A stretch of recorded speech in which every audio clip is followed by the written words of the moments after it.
all over this graph whenever the edges intersect. We're just not going to draw them in.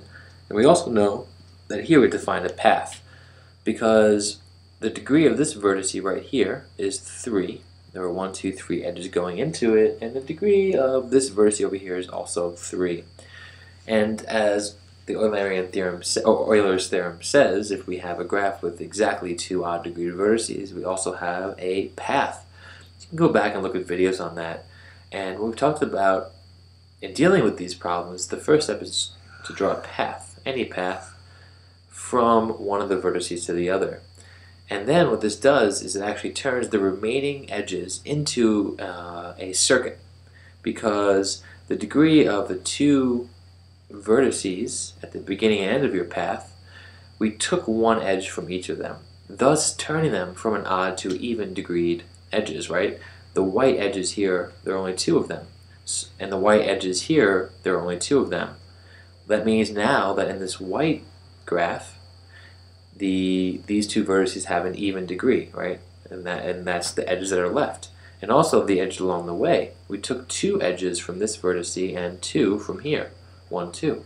So instead of them having a degree of 4 and a degree of 4 here, they both now have degrees of 2. So we have a fully even graph that's left over, or a circuit. So now we actually employ the onion skin algorithm. We start at our first vertex, and before we travel on this purple path, we want to actually take out the first layer of the onion.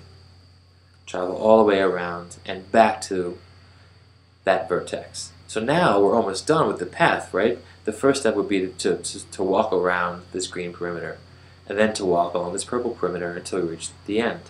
Now the onion skin algorithm says of course, well, you walk the green perimeter, then you walk along the purple until you find a point where you haven't touched these edges. So you have it, it's right here. So we want to walk these edges next.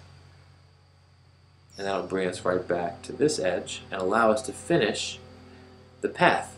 And in the order it would happen is to walk the green perimeter first, then walk along the purple perimeter until you reach this vertex, and then you should walk this orange circuit, and then finish your path to this odd vertex over here. And thus, in that way, you can actually use the onion skin algorithm to find an Eulerian path. Alright, hope that helped.